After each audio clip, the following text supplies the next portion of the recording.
National Streaming Sports is brought to you in part by BetUs.com, designed for true fans.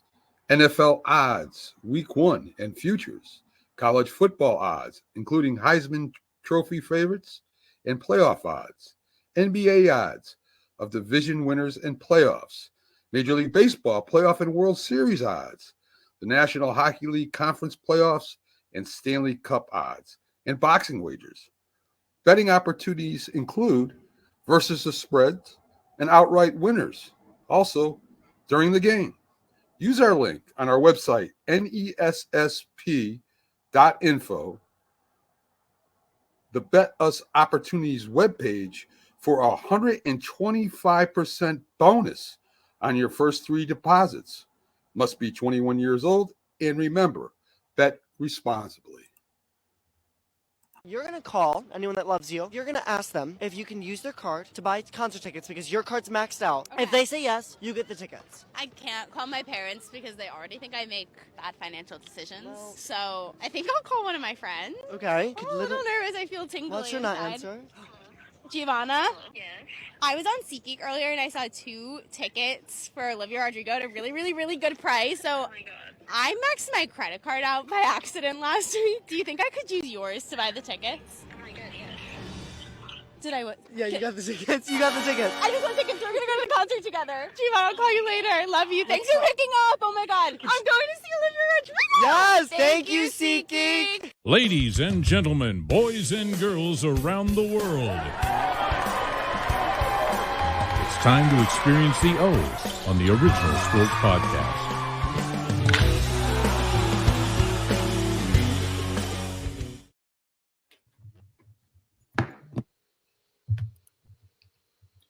Fellas, what's going on?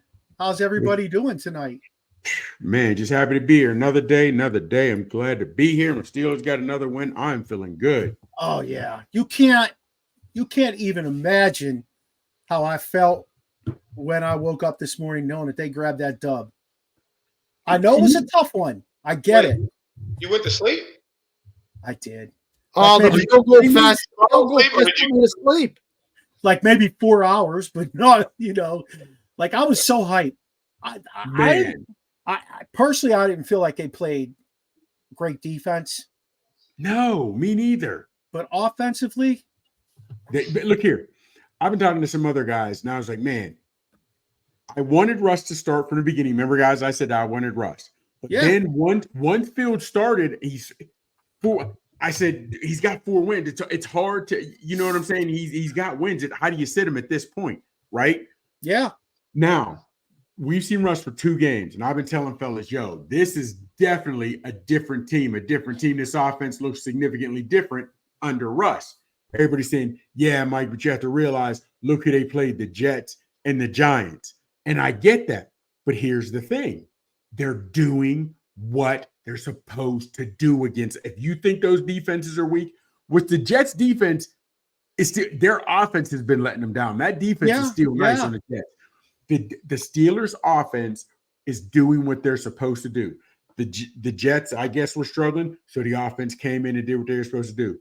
The Giants don't have a great defense, so the Steelers offense came in and did what they were supposed to do. Where we've seen them before against soft defenses play down to the level of competition. Where I was excited about the offense. I really was. Yeah, I mean, how can you not be? Honestly. And Sheen, you know what I noticed yesterday?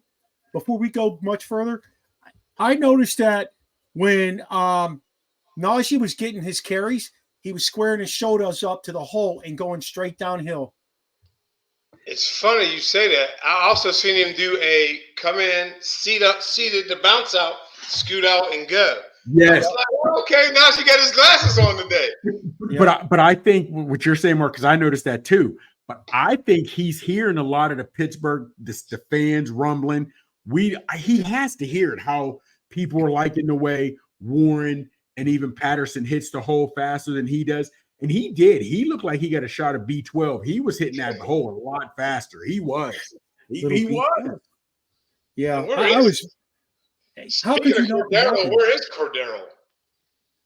I think they set him out. He'll be back after the bye week. I think it was a game time decision or a couple hours before game time where they said we're still not going to play him. You know what I mean? So but again, I was also saying for the last couple of weeks, I would like to see Patterson as a punt returner. I understand he may not have the wheels he had years ago, but I still think he can see the field with the vision because I wasn't seeing much from Austin. Austin made me said, oh, look here, old head. Oh, Austin said, sit down, bro. Let the young buck handle this. He took it to the house, man. I liked it. I was satisfied. And you know what the defense said, regardless of how we disagreed on it, the defense might have let you down against Dallas. They stood up this time. They stood up this time and did not give it up. They did not give it up.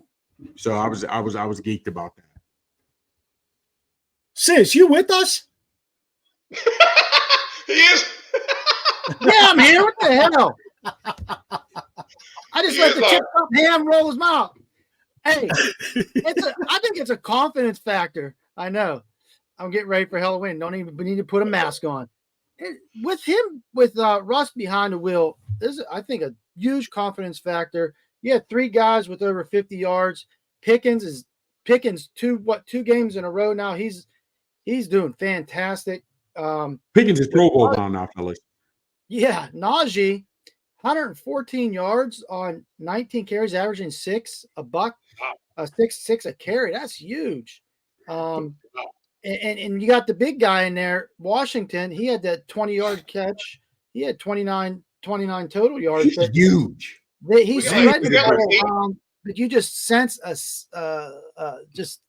sense of confidence with him as opposed to Fields, who has the wheels, but I don't know. He don't have the touch. Russ has the touch. I like Russ back there. Sheen, Dream, and you know the crazy part about it, fella. Let's call it and let's keep it a buck, straight up and down, like 6 o'clock. Yes, Russ is opening it up and he's letting it fly, but a lot of those passes are underthrown. They're whatever, but he's completing them. They're not pretty. He's not hitting anybody in stride, letting them keep moving. Everybody's got to make nice, but they're completions. They are completions. Even the one to Scotty Miller. Hey, that shit went right through his hands. Yeah, it went right through his hands. Yeah. He dropped that in. He dropped that in. Deep, I don't know if you throw it to Scotty Miller. I know. Pickens comes up with that. Maybe I will tell you though, Scotty Miller impressed me with his wheels last night. Like he blew right by that dude. Yeah, he blew right by. He ran him out. He ran him inside out, and he blew right by him. I was like, "White boy got wheels." So, okay, real quick on the touchdown that wasn't a touchdown with Pickens. Okay, so let's just say sake of argument, you're running an out route. Okay, you run the out route and you catch it and turn up field, but when you turn up, you get hit instantly, and you may get on one. And we've seen other guys do it where you get hit and you're on the sideline. But you can't put your 1 foot down, but you hop for 7, 8, 9 more yards on that 1 foot. So that is and I thought about it, and Watt said it last night. JJ said it during halftime. So if that was to happen, that's not a completion. You know, like if you happen to catch a pass, you run out, catch a pass, and turn up. But when you turn up, only 1 foot gets down. You know, sometimes it's a bang bang. Are you hopping all the way to the end zone? Well, or you hop for like 6, 7 yards, and then your momentum takes you out of bounds. So you're out of bounds right there. You're out. But it was only that. Oh, you're 1 asking foot. is that You a never catch? had 2 foot down. You're asking is it a catch? You know what I'm saying? Well, that's what I said last night in the chat. I said he got 2 feet. It just happened to be 2 right feet. And that's what I'm saying. I don't get that. You know what I mean? And I say that, and I thought about it, but I'm glad JJ Watt said it. But if a guy does it and you get 1 foot and you hop for an extra 5, 6 yards, because those guys' balance is phenomenal. You hop an extra 5, 6 yards, and then you go out of bounds. Do you get it where he initially hit you? Is it not a catch? I don't know, man. I don't know. And they say, go ahead. I'll be honest with you. They blew some calls last night. Like the one he took to the house, the one Austin took to the house. They could have called roughing the punter on that one, but he got blocked. He got blocked into him, and I think they were a little. Like, I don't know. Can we call that shit? Because he got blocked into him. They were a little skeptical on that. So and here's my question to all of you. You've been watching football since you were knee high to a grasshopper. Now, between what we've seen over the years, between Dez Bryant, Calvin Johnson for the Detroit, that catch last night, fellas, do we even know what a catch is nowadays in the NFL? You have no idea, because to me, honestly, that looked like a touchdown. I don't care if that would have been a Giants guy, I would have been like, that's a touchdown. Now they had to replay or whatever. It's like we don't even know what a catch is anymore. We don't. Well, it's listed as something in the rule book. It's listed as something, but the referees are so they use, it's more judgmental than anything anymore with so much stuff, whether it's hitting a quarterback or hitting a receiver that's defenseless. Even if he catches the ball, takes 5 steps, you hit him too hard, so we're calling that defenseless. Hey, you could have called Minka for a defenseless hit last night. Think about how he turned on that dude and whacked him, but no, he had the ball. He had the ball. He wasn't defenseless. He hit him in the back. You know what bothers me about that? Yeah. But it bothers me when they say a defenseless receiver, but he sees you enough to sort of go into turtle mode. When a receiver starts to go into turtle mode, that's his only defense. You know what I mean? It just I don't know. I don't know. Hey, that great discussion, good stuff to talk about, because that game was for us as Steeler fans, that game was so pivotal because now they're 6-2 going into the second half of the season. And I think in our group chat, when we were talking about this, fellas, I think we realized that, Cleveland's not what they had anticipated them being. Cincinnati is not what we anticipated them to be. Fellas, I'm even going to tell you the Ravens are not what we anticipate them to be. The Ravens give up a lot of points. Sure, they're scoring points, but they're giving up a lot of points. Teams are gashing them. Their defense, they are running. Yeah, Kansas City, they're living off of their defense. It's not Mahomes.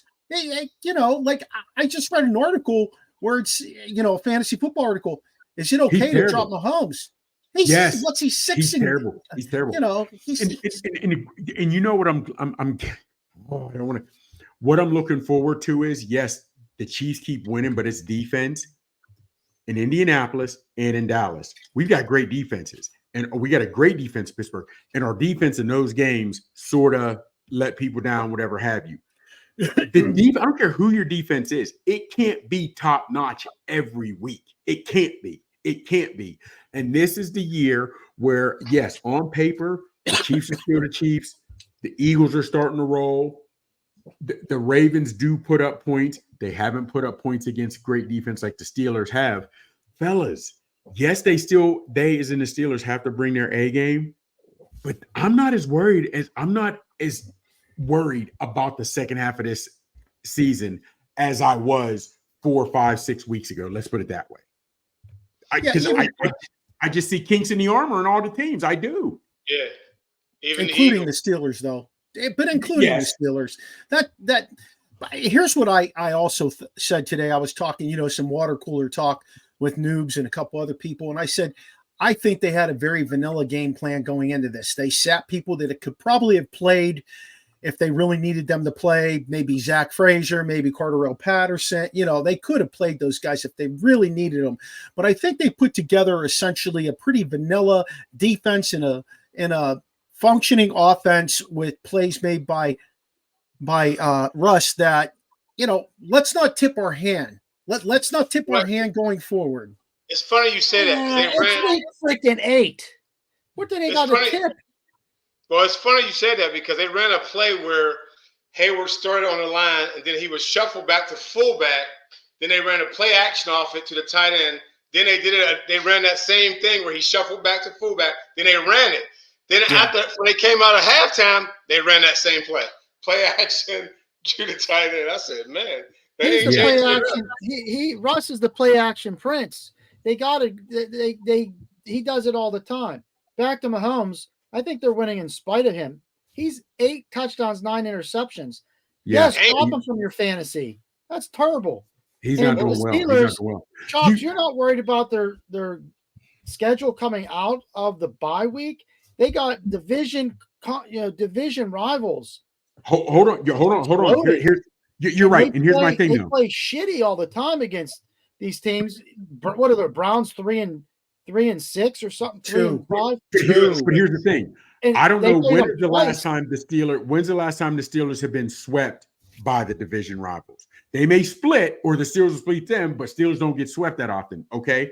And when I say I'm not as worried, at the beginning of the season says I figured the Eagles to be right up there at damn near 8-1, 9-1. They fell off for a couple weeks. Okay, so they split. Say they split. That's 9-5. I expected the Chiefs. I expected the Chiefs. They are still undefeated, but this is not this Chiefs team this year reminds me. Remember when the Steelers were 11-0 in 2020? Yeah, exactly, Mark. They're 7-0. You're like, oh, you got lucky in a couple of those ones, and I understand win this one, look good the next one. However, but sis, here's also my thing. Why I'm geeked now. I'm putting this out there. If Lamar Jackson and they play a team that can shut down the run, Lamar can still pass. We're not worried about him passing like we would a Mahomes or an Allen. We want him to pass. You're right. If the Steelers get into it with someone and they shut down our pass and your boy Russ is terrible, you can bring your boy Fields in that same game plan. Now he can run, which can change the dynamic, but he can also pass off of that run. Where Russ can't really do that. I'm feeling a whole lot better. I really am. At this bye week, I'm feeling a lot better than I was a few weeks ago. And I'm just keeping it a buck. I'm with Fields' hamstring now. What's going on with that? Let's put this. Go ahead, say it, Dream. Go ahead and say it because your face looks like what I'm thinking. I was just wondering if they were thinking about trading him. I wouldn't do that. I wouldn't do that. I'm not saying I would. I was just wondering, like, where'd that come from? Like, where did like Devontae Adams had a hamstring also, but then he went to the Jets and he played. Yeah, but here's my thing, and they're talking about Fields and a hamstring. Well, I didn't start hearing about this until last week because going into the Saturday. Week after, yeah. So I'm like, what is this? I don't know what this was and you got a hamstring taking second string reps because we knew Russ was starting. So I don't. And again, if it is. Great. You didn't play yesterday, so you sat out for the last 2 weeks. You got a bye week. You're good. You're good. You want my scandalous point of view? Yeah, I think what's going on is this, fellas. If he plays X amount of games, gets X amount of snaps, they have to give up a fourth-round pick. If he only plays X amount of games and doesn't, get X amount of snaps, they only give up a sixth-round pick. So I think one of the things that happened to the Steelers when they brought these two guys in, and this is just my premonition, just because of the way they've handled other guys, I think what they did is they sat both of those guys down at the same time, separately, then the same time. And they said, here's the way we want to unravel this. Maybe Russ could have started the first game of the season. We don't know that. They kept saying he had, he had calf injury. Calf, but do we know that? We don't know that for sure. You're right. Barbara, you're absolutely right. And as much as I personally have gotten on Tomlin at times for what he's done coaching or how his guys don't run through a wall for him, he's always been able to king of one-liners. He can sell a ketchup popsicle to a woman in white. So I believe he could. I believe he could. I believe he sat those guys down first week and said, look here, here's what we're doing. And he might have sold them this way. Look here. Fields, you're a great athlete, but basically we got you for a permani sandwich and a large drink at Sheets. Russ, nobody wanted you. So what we're going to do is I'm going to sit you down and where I'm going to start Fields. I'm going to sit you, Russ. We're going to play you, Fields. We're going to play you, Russ, whatever have you. They couldn't go anywhere. They couldn't argue. They couldn't complain. You know what I mean? And we're getting the best of both of them. Russ needs tape if he wants to go anywhere and play anywhere after this season. Fields needs tape because he needs to show other teams if the Steelers don't keep him, I can still play. We're getting the best out of both of them. I really think that, man. And regardless of what you think of Tomlin, he can manage guys that want to be there. He's a player's coach. Yeah, he's a player's coach, and he's a coach's coach. Those guys love him too. Go back to Lamar real quick. He's the fifth leading passer in the league with over 2,000 yards. He is. 17 touchdowns, 2 interceptions, 500 yards running. What are you going to plan for? Hold on. Hold on. But think about it. Hold on, Sis. Look at You're his absolutely passing. right. I just told you. Sis, you're absolutely right. His numbers are great. But do you realize in the fourth quarter, nobody has given up more touchdown passes with leads than the Ravens? Not only this year, but as well since for the last 2 seasons. So regardless of what he's doing through 1 through 3, those numbers aren't carrying over until fourth quarter because the Ravens are in some nail biters, and the Ravens been giving it up like a freshman at prom these last couple games, fellas. Just keep it a buck. You've seen it. You've seen it. They have. And I got my boy who grew up with my brother Malaki. Joe, man, he's a huge Ravens fan. I've been texting him. I got him. What? Oh, I'm like, well, don't forget out of Clarence, he was at Ravens camp. He was at Ravens camp, and he ended up making through the first cuts. That when they still have multiple cuts, he made it through the first cut. So he's sentimental after when he left Clarence. He gets at Ravens camp. However, so I clown him in the Ratbirds. I clown him in the Ratbirds every chance I get. And as soon as they start giving it up, my first text. I got it ready. I got everything ready. All I need is for them to get that first one up, and then boom. And last week, when your boy Hamilton dropped that pass, I said, count it. Yes, again, going back what Sis says, yes, Lamar's numbers look good. They do. But for some reason, that defense keeps giving it up. That defense his numbers looked great last year too, Chops. He hasn't played against our defense though. Hey, let me just say something to you. He's 2-4 in the playoffs. Yes. That in and of itself speaks volumes. It's all about winning the Super Bowl. And he's 2-4 in the playoffs. You can keep getting in pieces. Hey, big deal. They got Deontay Johnson today. What did Deontay Johnson do in Pittsburgh? Yeah, he made catches. Yeah, he ran good routes. But he also was a pain in the ass in the locker room, and that's why they got rid of him. They don't need guys like that, okay? I'm sorry. They have one Pickens, and Pickens is better than Johnson ever would be. And I'll stick with that. But we got to be real, though. You see receivers. Are we keeping it a buck? Yeah, when Deontay was terrible, he was mad because our quarterback was terrible. Pickens couldn't get him the ball. So I don't think he'll have that problem in Ravens country, Lamar getting the ball. But my thing is, even though Lamar's 2-4, I can't knock him on being 2-4 because at least he's won a couple playoff games. We haven't done that yet. We got to at least do that before we start kicking sand in somebody else's face. We got to win it. We'll see. We'll see, because I still think the Pittsburgh, if they don't split it, I think they could win both of those games. I know. Oh, yes, absolutely. I don't. After I watched him lose to Crab Leg on Sunday, Crab Leg played good, man. Crab Leg was on point. He's scarier than Deshaun Watson. You know what I'm saying? Like Crab Leg brought his A game. And I always liked Crab Leg. When he was out there before we drafted Pickett, I was kind of like, we might want to take a flyer on Crab Leg. I know. He can still play. And once he got his peepers checked, he doesn't throw as many interceptions. Once he got his peepers fixed. Stop talking about them crab legs. You make me run up to the seafood buffet here. They just opened up in Germantown. Oh, yeah? Hey, we got to move on from the Steelers, fellas. We got a couple more things to say before our guest comes on tonight. The Commanders, the Hail Mary pass. I think that was amazing, and I really love Jaden Daniels. But you know what I think was even more amazing? That asshat Stevenson from the Bears giving shit to the Commanders fans, and he's the one who tips it into Noah Brown's hands. I thought that was just poetic justice right there, baby. Well, I mean, what could you be saying to the fans? But I mean, well, that's like bringing the band out on the field before the game is over. Yeah, but I mean, that's crazy. That was crazy. And the worst part about it is, I mean, and you can say we won, but as a society, we love kicking. They say don't kick a man when he's down. As Americans, we do it better than anybody else. Kick somebody when they're down. Because the fact of the matter is, we love that shit in America. That's what it's all about. Hell yeah. Because think about it, fellas. When you're right, he was, kind of joking to the fans, what a lot of athletes do. But also in the same token, he still had, after he realized what was going on, there was still almost 12 seconds before he got the ball. You know what I mean? He got the ball, or the ball was in his hand. He tipped it.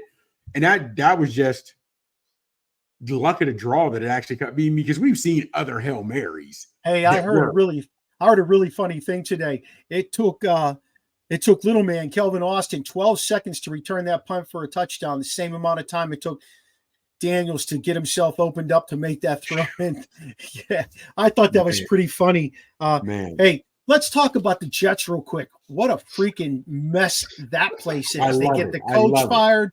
They bring in Devontae Adams because he was going to be the save-all for Mr. Prickly Pants. They are a disaster. Read today that Rex Ryan, defense coordinator from Dallas, is trying to position himself to get that head job again. Not Rex Ryan. Rex is on Rex ESPN. He's on Game Day. Yeah. I know you're talking about. Which Ryan? Am I thinking wrong Ryan? Yeah, but I know you're talking about. I can't think of his name. Rex. Rex said he could do better. He did say he could do a better job on the show. Yeah. He did. Yeah, I thought that was kind of like I said, fellas, I love it. You want to give Rodgers all that power. Fellas, they said this is what he's had 30 games without a 300-yard passing game.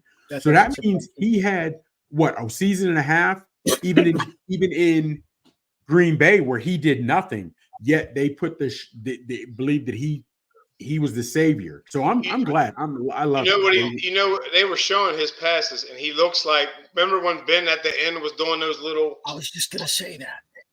That's what he's doing. Like they were scared to go down the middle, I guess, because they don't want to get. I don't know. I mean, I don't know how you can't. If you can throw here, I don't know how you can't throw here. Like that's just weird to me. But and the crazy part about it is when you fired the head coach and made all these changes, let Rodgers miss time, this, that, and whatever. He calls players out, and first thing we got to do is stop listening to you guys, the media. Well, the media was giving you love for weeks. The media has been giving you love. So why he said that, again, not taking accountability, I don't understand why he's not throwing down the field. Maybe he's gun shy himself and realized he can't do it like he used to because he's looked bad.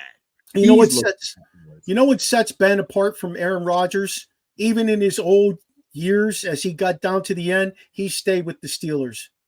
Well, he wasn't an ass about it. How Rodgers is an ass about it. Like like if you drop one ball, it'll be first down, you miss it, and he'd be like, oh, and then on second and third, he throws shitty passes. He don't, no one says nothing to him. Like, dude, you stink.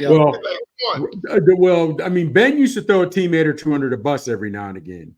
Don't forget he questioned on live TV why they even drafted Mason Rudolph. Oh yeah. So right now, but Ben wasn't the kind who was saying he wanted out, or he was, Ben was showing up when he needed to be there. He also told Bussy he was going to give him one of these after every game, and he took it to the Super Bowl and gave him that goddamn ball. I don't care. Yeah, he did. And even when your boy was throwing multiple interception games, Ben, you could tell he was still trying. It didn't even look like Rodgers is trying. It's like I thought, okay, oh well, what the hell? I mean, he's on a podcast with old boy every week or whatever. He doesn't. Rodgers, it doesn't, and you can't judge what's in a man's heart, but Rodgers just doesn't look like he cares. No. Hey, the Yankees guys, the Yankees and the Dodgers, two $300 million teams. One of them is performing like a $300 million team. The other one is performing like the Pittsburgh Pirates, kind of. It's insane. I don't care who wins that. Both teams, for my friends who are Yankees fans, for my friends that are Dodgers fans, I'm happy for you that your teams are in it. But I have a very hard time of watching two $300 million teams play baseball for the World Series. I do. I just think it's insane. I think Major League Baseball has let this get out of control. And then when I heard yesterday, I think it was, that Soto is going to be courted by the Dodgers, their payroll will be fucking $360 million. Do you think I want to? Do you think I want to? That's just insane. Yeah. Do you think I want to tune in and watch that? Yeah, that's an all-star team. That's an all-star team against everybody else. That's a GDP for most third world countries. Yes. And I'm just surprised that you have that many fans, Yankees fans and Dodgers fans. Holy heck. Well, Dodgers are outscoring the Yankees 2-1, 14-7. What's going on with the Bronx Bombers? Yankees fans, I don't think too much. Hey, Frankie, have faith, baby, because I don't think they're coming back. Well, Yankees fans, if they're from New York, of course, they're like it. They don't care that they're buying a championship or whatever have you. But the Yankees and Dodgers, two historically loved franchises. I get it, but it's just getting out of hand. These payrolls are getting out of hand. Hey, that Monday night podcast I'm on with South Florida Tribune is 108 Stitches Baseball Podcast. we looked up some numbers. They're averaging about 13 million viewers for those games. That's basically LA and New York. Now, we looked up the numbers in Japan. They're having about 15 million viewers. Yeah. Okay. So they're getting more viewers in Japan to watch this than they're getting in the United States, where this is going on. And I mean, like I said, for my friends that are Yankees and Dodgers fans, you know, I hope your team ends up coming out on top. Just for you guys, I know what that feels like. But at the end of the day, as a bitter Pittsburgh Pirate fan, they had $105 million payroll at the end of the season. That's 1/3 of the payroll that you guys have. And we have a very, I have a distorted outlook on it, and we'll just call it what I see. Konnichiwa, you could kiss my ass, because how are you creating a competitive environment? Nobody wants to watch this shit. Again, a bitter Pittsburgh fan, but how are you even going to put somebody on the same field? This is right. We're a minor league. Basically, we're a farm system right now. We're a farm system compared to a $300 million franchise. But y'all know that's the way of y'all know that's the way of how it is these days, where kids want to go to the school. I've told you this 100 times. Listen, I don't want to go to a college where they got a trophy of Mark out front. I want my own goddamn statue. I want to make my own legacy. I don't want to go to Alabama and ride everyone else's coattails. But that's what we do. That's how it is. Listen, Montgomery County football, you got Quince Orchard Northwest every year. That's it. Yeah, pretty much. Then you go down to PG County and you got Wise. You know, I mean, you come up to Frederick County, you got Linganore, you got Oakdale.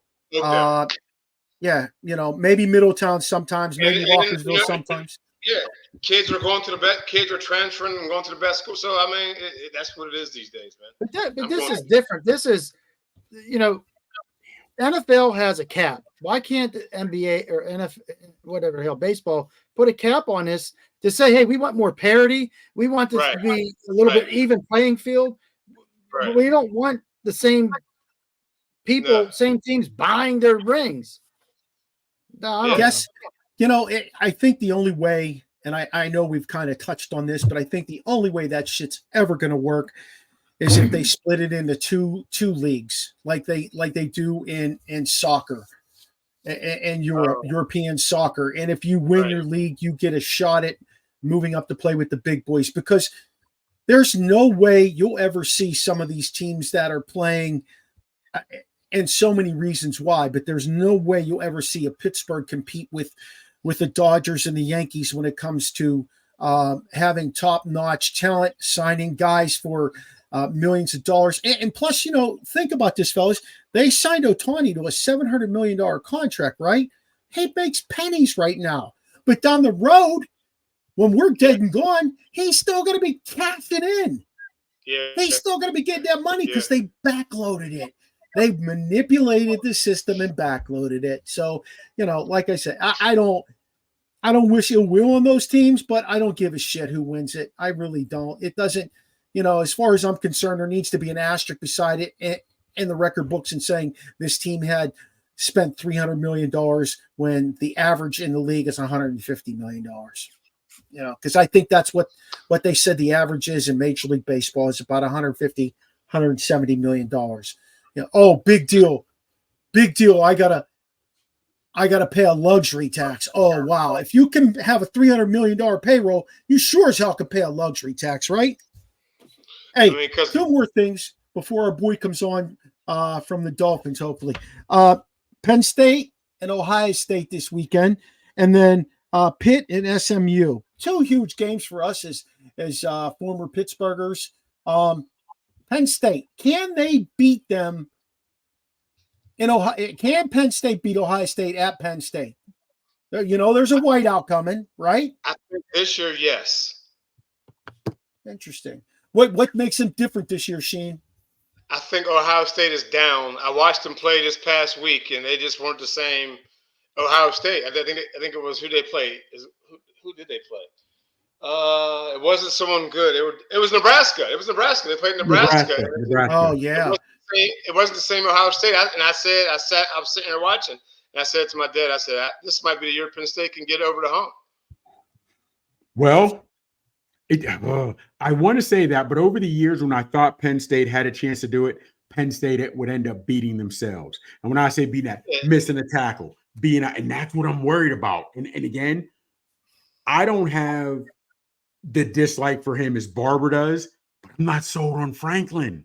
Nobody. Right. We need to see him do it before we can start. I need to see him do it before I can start believing in him. I haven't seen him knock off Ohio State. That's what I need to see. You know what I mean? So yeah, we'll see. Ohio State's favored by 3.5 for this game. Penn State's undefeated, and Ohio State has one loss. I hate it to 11, and it's an early game. Loss against Oregon. Yeah, and I'll be honest with you, that they beat Ohio State beat themselves on that, because I thought they had a chance to win that just to miss. We'll kind of come back to that. Go ahead, Mark. Yeah, let's circle back. Chops, can you do a little intro for your guest that you brought on for us? This is going to be an awesome conversation going forward. Yes. This is my guy Mike from Dolphins Talk. They know if there's anything to be known about them, their Miami Dolphins, they know it. You got to follow these guys on Dolphins Talk, and he'll get more on what they do. But if everything's Dolphins, they are down, and I can't wait. There he is. There's my guy Mike. Hey, Mike, how you doing?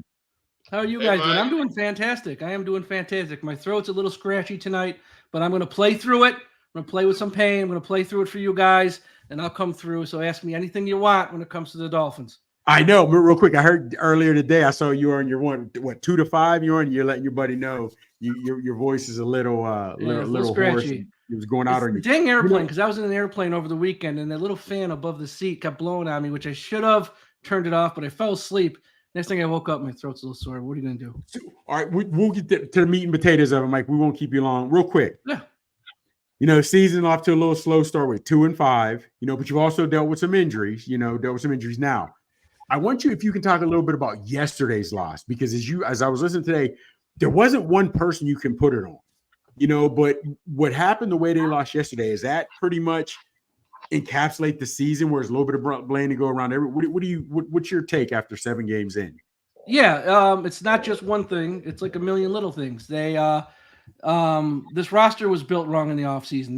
They let go, or they didn't choose to re-sign a lot of young players they drafted whose contracts are up. Guys, not just the first round pick guys, but guys in rounds 2, 3, and 4 who they were nice players, like Andrew Van Ginkel, like Brandon Jones, like Robert Hunt, who I know got a boatload of money, but if they were more proactive with him, they could have maybe locked him up a year too early before he played himself into a mega deal. Christian Wilkins, same thing. Be more proactive. You see this guy's good year 3. Don't let him get to past year 5 when now you can't afford him. You knew he was good back then. Try to be proactive, lock him up then. So those guys are all gone, and who do they replace them with?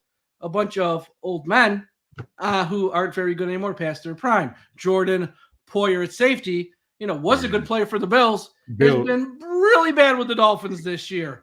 Calais Campbell's still good, but he's 38. He can only play about 30 to 35 snaps.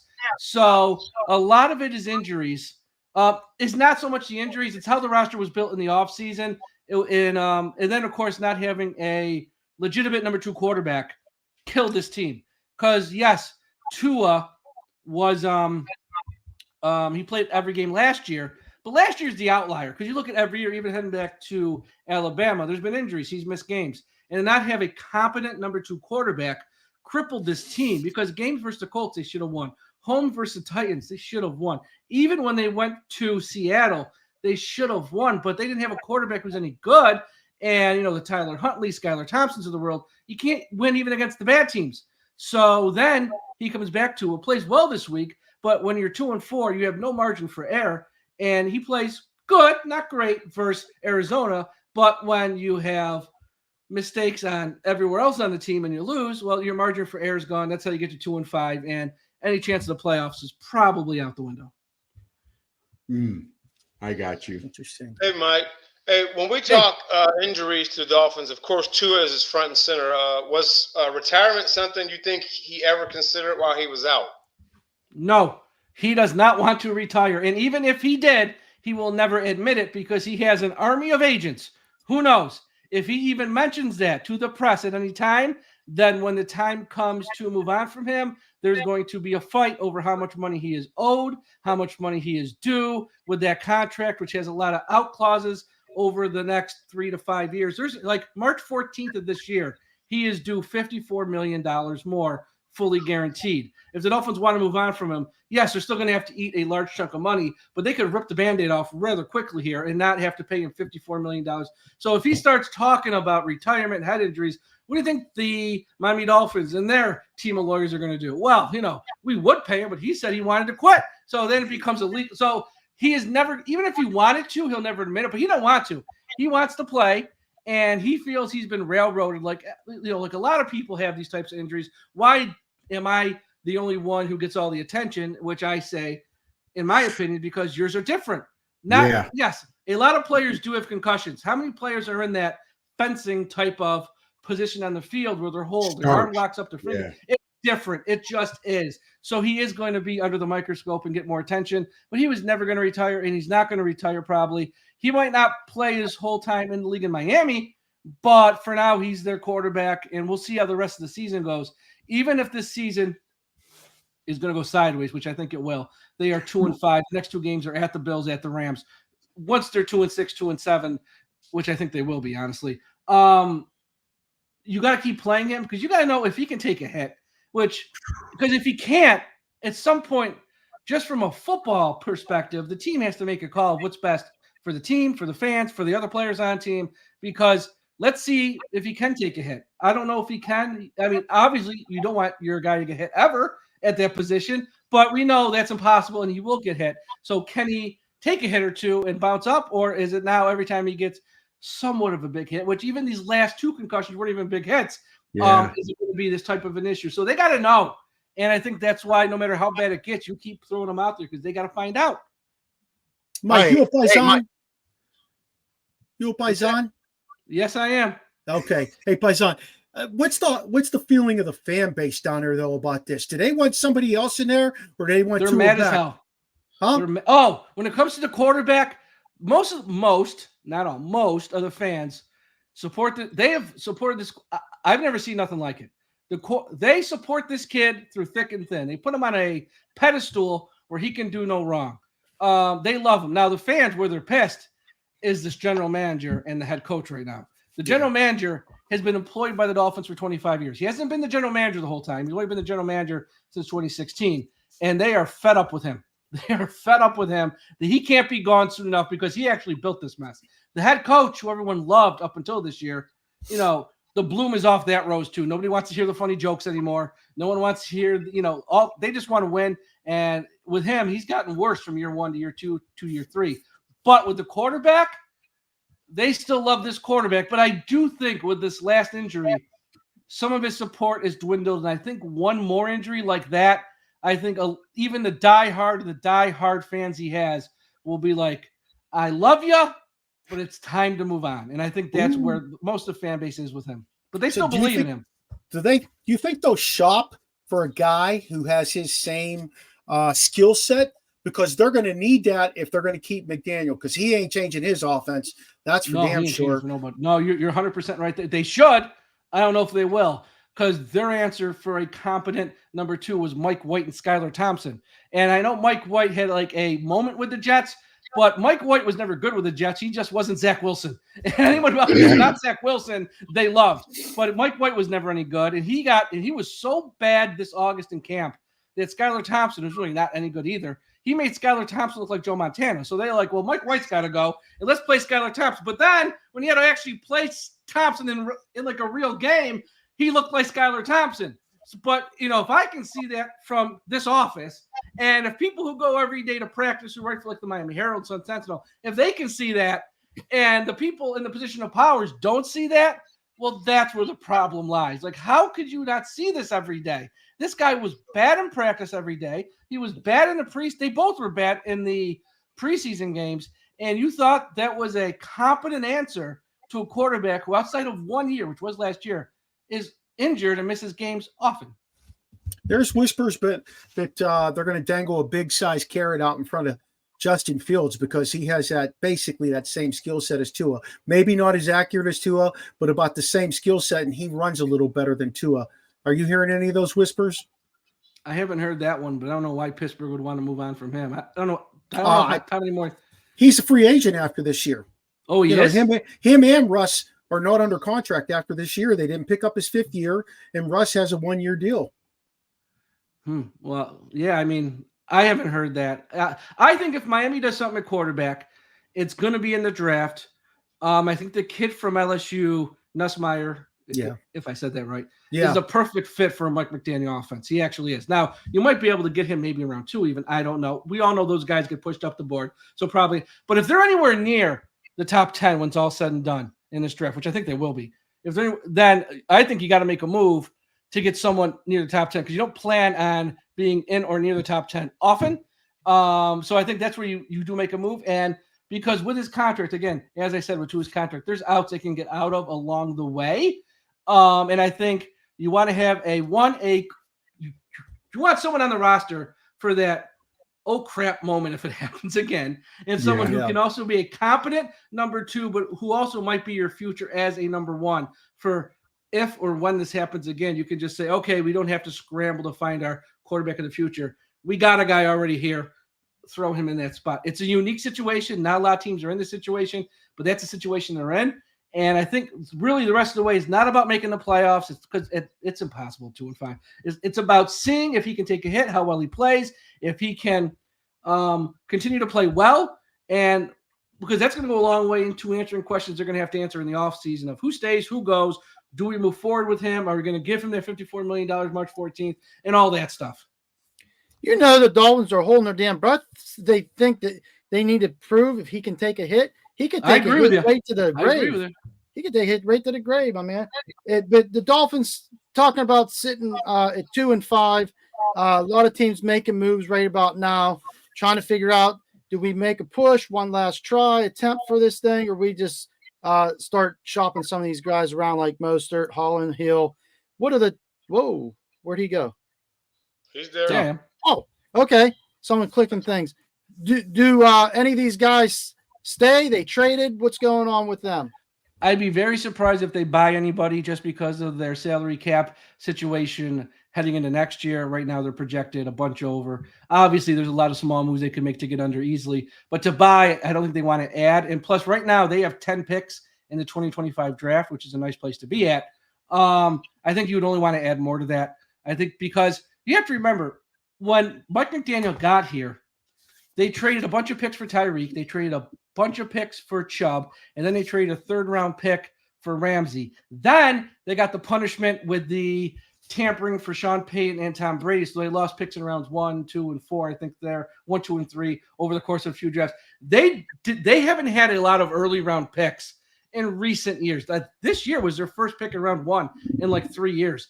So I think they got to start to replenish this roster from so many drafts where they didn't have picks. Yes, you get someone like Tyreek Hill catching for 1,800 yards. The hell with a pick in round 2 or a pick in round 1. You're happy with that. But at some point, the chickens come home to roost, and you got to get those young players on rookie contracts. So I think they won't be at 2-5. I'd be stunned if they traded for anybody. But they could trade away some older guys, someone like an Armstead for a team who needs a left tackle, Raheem Mostert for a team who might need a running back, maybe a team like the Cowboys or something like that. You know, again, what are you going to get? Probably a 5th, 6th, or 7th. Okay, but just stockpile as many picks as you can get in a lost season for guys who probably won't be here next year anyways. And for a lot of these older guys, they're probably not going to be here next year anyway, just based on how their contracts are structured. And guys they already have in the system, like Raheem Mostert. You already got Achane and Jalen Wright, who's been sensational thus far. You don't need Mostert. You can trade him now. Same thing with Armstead. They took Patrick Paul in round 2 out of Houston. 2nd-round pick. You expect him to start here. So you can maybe move someone like Armstead. There's guys like that. Chubb, who should be coming back soon. You could trade him to a team that might want one more edge rusher here. Final push. You took Chop Robinson in round 1. Jalen Phillips really is your future there anyways. Yes, he's not hurt, but okay. And also Mohamed Kamara, who they took in round 5, has shown some flashes in the limited time he's played. So someone like him could be sent away. The older guys who aren't going to be here next year, sell them off if they can, if they want to, but they're not going to buy anybody. What's the feeling about Tyreek, though? Well, is he a piece that you'd rather move? Because I get that he's still a stud if he has the quarterback to get him the ball. Okay, that makes perfect sense to me. But He is getting up in age. He's going to start showing some signs at some point real soon. Do you push his big contract off to somebody else and try and get some draft picks for that? If someone wanted it, I think they would. I don't know if anybody would want that contract. Here's the deal with Tyreek. He is a unicorn. I know there's a lot of off the field stuff you got to put up with, but on Sunday, and this year is kind of tough because he had Tua for week 1, part of week 2, and just this past week. With those other guys, they had no chance to even get him the ball because they were so bad. So this year is almost like a throwaway year. He is still that special. He can get open versus anybody. If a team offered the right deal, I trade my own mother. Anybody you trade away for the right deal. Let's be honest. But I don't think a team's going to want that contract, and because it's a lot to put up with him. And you do got to put up with a lot of the off the field stuff with him. There's too much to even mention on this show because we'd be here to 10 o'clock Eastern time. But he is still special. And I don't know if you want to trade away. I mean, I think he's one of the top 5 wide receivers ever played this in the league. He's that good. So I don't know if they want to trade him off per se. Hey, goodbye. Can your mother still run like that? No. Hey, let's take a look at McDaniel. Is he going to be on the hot seat if this team tanks this year, if they just don't get it done? Even getting Tua back, are they going to look at moving on from him? Well, here's the problem. In August, they just gave him a big money contract extension. Yeah. That's the problem. I think more this blame goes to the GM because, like I said, he's been here 24 years. Not all as the GM, but he's been in the building. He's had a voice. He's moved up the ladder. But since 2016, he's been the GM. That's 8 years. Not one playoff win, not one AFC East crown in 8 years. And he's on his 3rd head coach because it was with Adam Gase, Flores. We all know what happened there. And now Mike McDaniel. How many GMs get 3 head coaches? How many GMs get 8 years and there's no results? Few. I think he's going to be the first one to fall. And whoever they hire after him, he'll probably make the call on the head coach. But I think the owner's going to want someone like, look, I just wrote this guy a huge check. Can we at least try one more year with him before you cut the axe on him? So I think McDaniel, no matter how bad it gets this year, and it might get bad, they still have to travel to Houston, to the Packers. They got to play at the Rams at this week versus the Bills on the road. Those are all road games. That's not counting games. 2 games versus the Jets. I know the Jets are a mess too, but okay, they're at least in some of these games and feisty, just like I mean, it's like there's a lot of not easy games outside of the Patriots and Raiders at home. Not a lot of easy games left on their schedule. So if this season goes bad, or it gets worse than what it is because it's already bad, I think he might survive this, but the general manager won't. And it's funny you mentioned it, Mike, and we get you out of here if you can give us one more minute. Real quick. Okay, like you said, traveling this week, go to Buffalo. Divisional game against a divisional leader.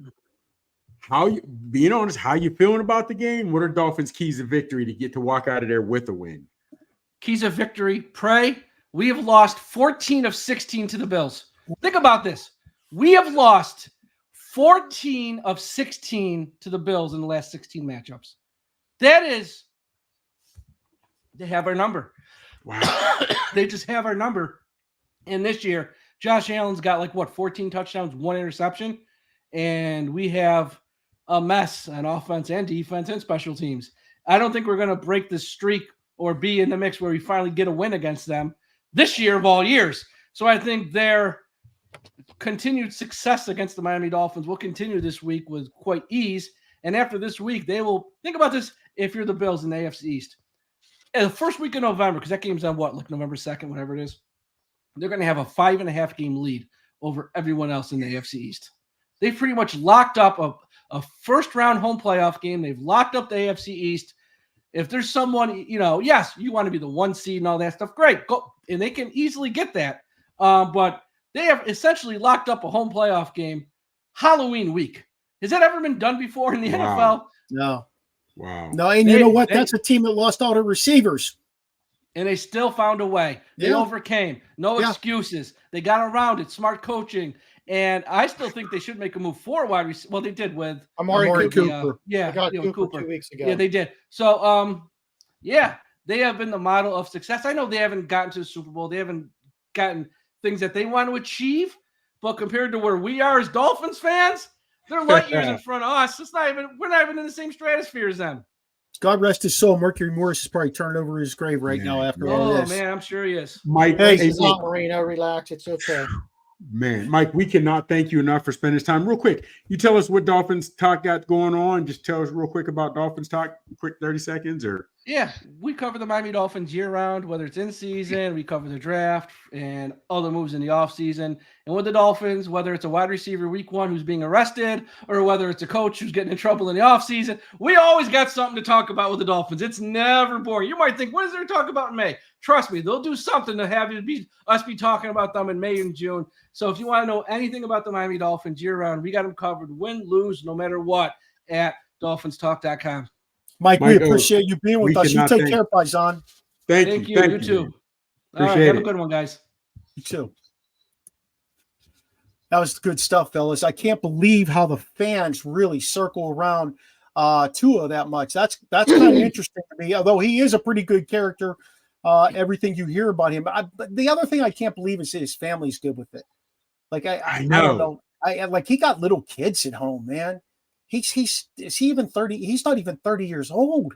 He got little kids at home. He's going to be doing one of those crazy things like the other guys that have gotten CTE, and that's what bothers me the most. He's 26. Yeah, that's what bothers me the most. Hey, he was only 26. Oh yeah, he's 26, 26. Yeah. When you look at Tua, it looks like it has rained and snowed on his head for 36 or 37 years or more. He looks old, Jack. Yeah.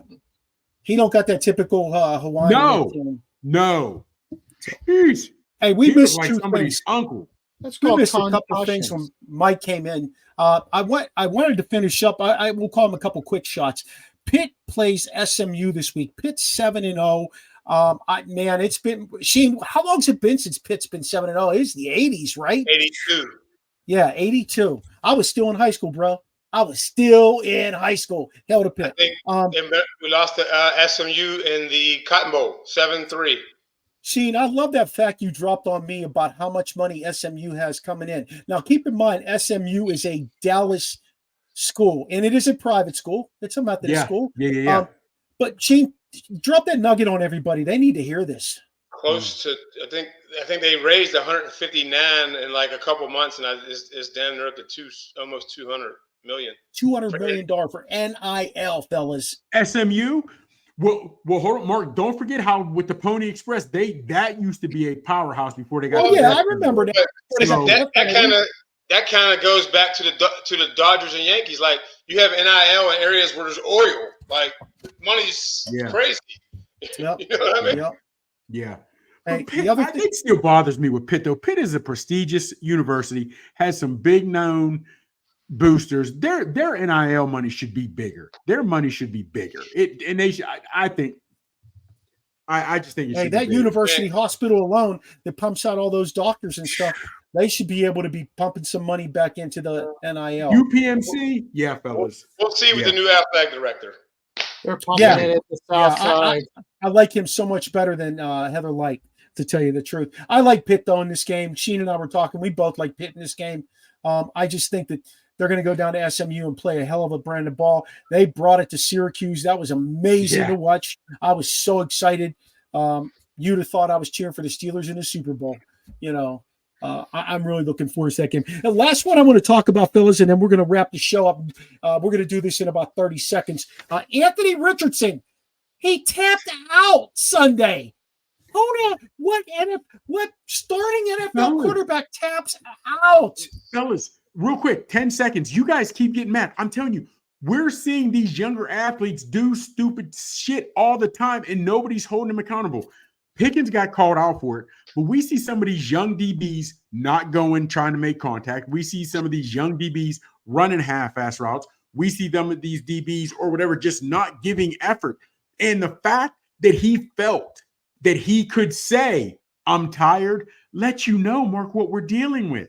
The fact that he wasn't smart enough to say, my hip, this, that, and whatever. Fellas, it is the world we are living in to where these young athletes, it doesn't even surprise me. You said this a long time ago, Mark. He's not good. No, he 50% passer in college in Florida. There's a reason he wasn't a highlighted guy in college because he has all the tools. He just doesn't have the mental wherewithal, and he showed it right there. He showed it. Joe Flacco's starting for Indianapolis this weekend, by the way. Is he sure? And if he takes them to a victory, I don't see Richardson coming back anytime soon, to be honest with you. Hey, let's go ahead and share our social media. Sheen, go ahead. How can we find you? I'm Rasheen Hill everywhere. Instagram, Facebook. I think I have Twitter or X, whatever it's called now. Chops? You know, on Twitter, on the X, it's the real Big Chops. On the gram, Big Chop 79. On the TikTok, it is Big Chops 824. And on the Facebook, it's by my government, Michael Gregory Mills. Holla at ya, boy. No matter where you are, T-Sizz, it's always one T Youngie, huh? Yes, sir. Where'd you come up with that? But okay. And I'll be at Kennedy High School tomorrow. Flag football, 3:45, round 2. Woo! Playoffs. Go Falcons. I mean, playoffs. We're talking playoffs. Hey, you Yeah. can check us out anywhere you are. We just we're revising that webpage now. T-Sizzle's in charge of that webpage. So go check it out, podpage.com /original sports podcast with Mark Maradei. Follow us on Facebook, X, and Snapchat. All those are at OSP with MM. You can also follow our Instagram, TikTok, Twitch, and watch us on YouTube. All that is Original Sports Podcast. Shout out to all of our networks out there. You got Let's Talk Sports, you got Sideline Sports, you got ESEN, Elite Sports and Entertainment, which we float their link tree out there so you could check them out everywhere. You got Manning Media Incorporated, Peak One Sports, and tonight I did an exclusive with National Streaming Sports, who were on that Roku station, and you may be watching it right now live. So big shout out to all those guys. Hey, catch up with us anytime. You can email us by hitting us at originalsportspodcast@gmail.com. Thanks to Medley for doing our voice intro. Thanks to Charlie Hodgson for the music. Check us out on Saturday. Special show, 6 p.m. from Il Forno. But we'll be back next Tuesday as well. We look forward to having you join us Saturday. If you can make it out to Il Forno, 20% discount for mentioning OSP. We'll have a special guest, and we're going to be giving away some tickets for a local charity basketball game with the Harlem Wizards. Thanks again for joining us here on the Original Sports Podcast with Mark Maradei and the Barbershop Crew. Where'd you get that?